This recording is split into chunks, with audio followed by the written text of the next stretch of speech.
answer. I need a companion. Girl, I guess that must be you. Body like the summer, touch it like no other. Don't you tell them what we do. Don't tell them, don't tell them, you ain't need, don't tell them, don't tell them, you ain't even gotta tell them, don't tell them, don't. One mistake is all it will take. We'll go down in history. Remember me for centuries.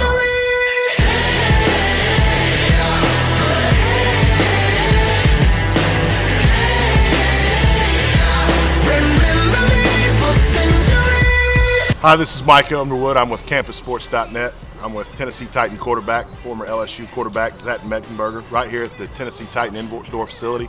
Zach, thanks for taking time to meet with us today. I know your schedule's busy, but really thank you so much for taking time with us today. Yeah, I didn't want to, but you kept calling, so. Obviously, OTA is a big busy time for you guys. How are OTAs going right now? What's going on with the Titans? They've been great so far. You know, it's good to get back out there with guys, start competing with everyone. You know, get back into what we do best, and that's playing football. And you know, it's been great, and you know, I couldn't complain one bit. You know, having the privilege to follow your career through college, you know, into the pros and getting to know you well, you know, as a former football player, obviously not on your level, talk about the dream a little bit. Talk about at what point in your life did you really think the NFL is something that's a reality? Obviously, as a little kid, everybody wanted to be in the NFL. When was it a reality? That's tough, man. I'd like to say high school, but you know, obviously everyone knows kind of the road I've taken. And, you know, I really didn't think I legitimately had a chance till my senior year at LSU, and you know, having an opportunity to work with Coach Cameron, and you know, having a good year down there with Coach Les Miles and the Tigers. But that was really, you know, when I knew I could play the game of football and thought I had a good chance playing in the NFL. Right. Speaking of Cam, and you know, obviously was your offensive coordinator at LSU. Talk a little bit about LSU, and a lot of people hear about LSU and night games and the atmosphere down there. Talk about that atmosphere, and compare it a little bit to pro ball. And you know, it seems, I've been down there for games. It's a different world on game day as far as a night game. Yeah, absolutely. You know, really, it's college football in the SEC is really a lot different than I would say anywhere else, even the NFL.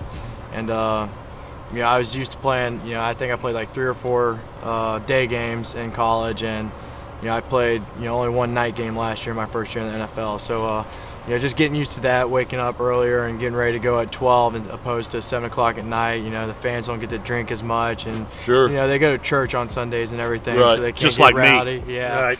And you know, it was awesome atmosphere. You know, it was special for me to get the opportunity to play in front of 100,000 people in college, and you know, hopefully we can turn this thing around here and, you know, fill out this place again. Some lovely, lovely ladies down there too, all over the SEC. Give me one word when I mention these guys' names that best describes these people. Les Miles. Quirky. Quirky. Yeah. Coach Wisenhunt. Stoic. Odell Beckham. Clown. Jarvis Landry. Clown number 2. Connor Neighbors. Bonesaw. Obviously, Zach, you've got teammates that are doing a superb job in the NFL. Talk a little bit about maybe Odell Beckham, Jeremih Hill, Jarvis Landry, your take on their first couple season or two in the NFL, and your take on the start to their careers. Yeah, obviously, you know, everyone knows the success they had in college and what they did their first years in the NFL, and you know, really to anyone who's around them in college, you know, that not only did they see, you know, how talented they were, but how hard they worked. You know, I think everyone's heard the Jarvis Landry stories. He used to take his girlfriend, you know, on dates to the indoor to make her shoot jug balls at him, and you know, Odell and Jarvis would always go up to the indoor and shoot jugs at 4 a.m., 5 a.m. Sure. You know, their work ethic, you know, along with their talents, put them in the place to be successful. And sure. You know, I'm very proud to say that I was teammates with those guys for 3 years. Sure, obviously outstanding players. Another thing, the week that you got named the starter last year, I believe, if I'm not mistaken, of course, there was some talk between you and J.J. Watts. Talk a little bit about that. I think a lot of it was all in good fun. Yeah. You know, I got set up by a couple of my friends. You know, sent a selfie out, and you know, it got leaked to the public. And then ESPN asked me to send a selfie to them pregame, and yeah, I know the feeling. They've done it to me too. And it just got blown up, and then you know, JJ, you know, had to say that you know it's a bit high schoolish that I would take selfies, and you know, I think he still rags me on Instagram every time he posts a selfie. But at the same time, if that's high schoolish, he got a Letterman's jacket made of a Texans Letterman jacket. It's pretty high schoolish to me, don't you say? No doubt about it. I'll tell you what, right now, since I got the camera, JJ, if you want a piece of this, I'm ready. Top movie of all time. What's the movie that Zach Mettenberger, it's his #1 movie? We're going to have to read the program because it's Anchorman. You know, I've been saying that for years. Most people want to go with the Wedding Crashers, that genre of you know, comedy, but Anchorman was a classic, and it really molded me into the man I am today. I can tell you've been sculpting your guns, Exactly. just like one Ron Burgundy. Exactly. Obviously, the Titans in the first round this year draft Marcus Mariota. Obviously, you guys are competing for the starting job. How's that process been so far? You know, we've been pushing each other. Marcus is a very good guy, you know, which is always great to work with in this you know, industry. I would say is with. You know, it's good to work with good people. You know, he brings out the best of me. He makes me work that much harder. Because I mean, the guy's got a Heisman in his trophy case, and that's something I don't. So I gotta be, you know, busting my butt to keep up with him. And you know, we're having a lot of fun out there, and you know, I'm excited to see what the future entails. Obviously, when you're competing, you know, for a position like that, I mean, have you ever been walking behind him and like maybe thought about pushing him or something, you know, maybe getting the edge up there? Nah, recently I had a little ACL, you know? I had a conversation with the media about, you know, a fight to the death, and I said I'd use an axe, but I'll understand if they got my humor on that. You know, the fight to the death, you know. Well, I didn't. I loved it. I was more talking about just, you know, physically exerting myself to the limit to be able to put myself in a position to start. And you know, really, that's what I meant with the fight to the death. But I don't know, man. He's a big kid. He might be able to kick my butt. Sure. He's definitely a good athlete. But you know, I'm looking forward to the competition. I know you are. I know you embrace that. You'll have your whole career. You've always been a fighter. 2015 season gets here. You're the starting quarterback. The Titans make it to the Super Bowl. Let's take AFC, NFC out of it. Who do you want to play against? What quarterback do you want to play against in the Super Bowl? Who is the ultimate guy that you would love to play against, say, Super Bowl, AFC championship game? That's tough. There's so many guys out there that I admire and really think, you know, play the game the right way. You know, I don't think I could pick one guy because I'm a fan of so many. But, you know, definitely top of the list would be, you know, Rodgers, Brady, Peyton, you know, Flacco. You know, just go down the list. There's so many great quarterbacks that play this game well. Underwood. Yeah, Underwood, who taught me everything I know. Sure, absolutely. Footwork. I'm a footwork guy.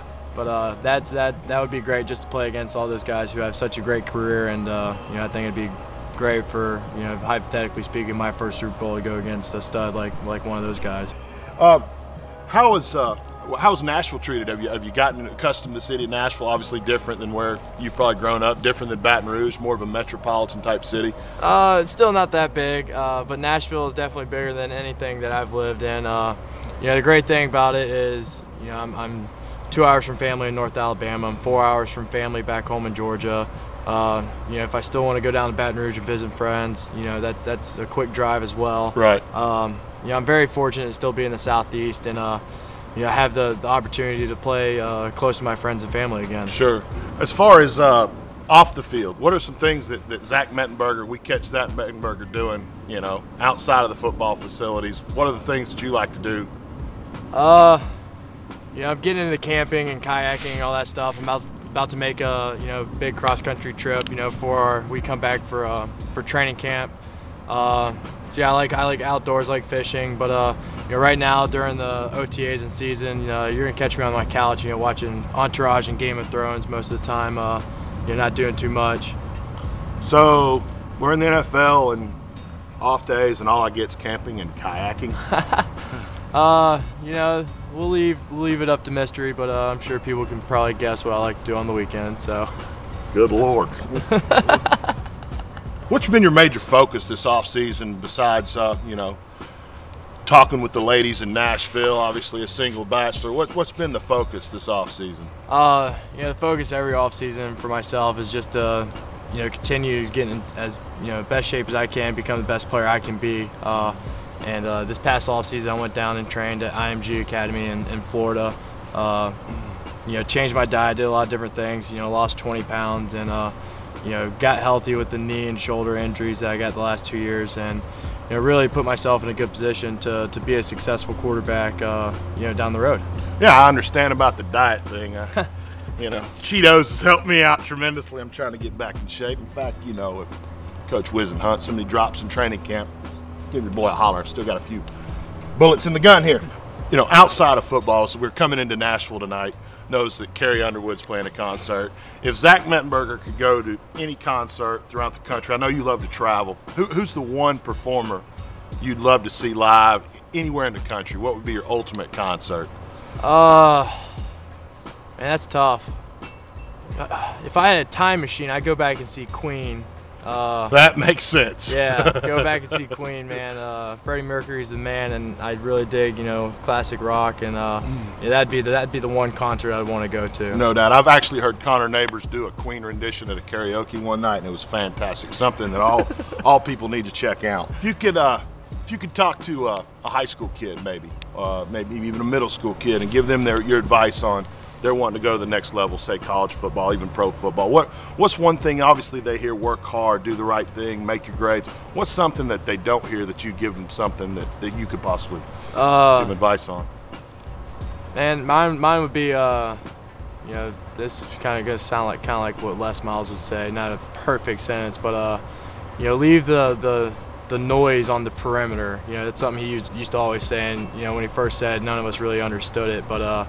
You know, he's talking about the naysayers and, you know, people telling you can't do something or you can't accomplish something. You know, all of us have those in our life, and you know, really it's about, you know, just keeping that, you know, on the outside and believing in yourself and working hard. And if you know you work hard and truly believe in yourself, you know, the sky's the limit for anyone. Hey, I'm Mike Underwood with CampusSports.net. Zach Mettenberger. We'll see you next time. Hey, this is Zach Mettenberger. Go check out this interview at CampusSports.net.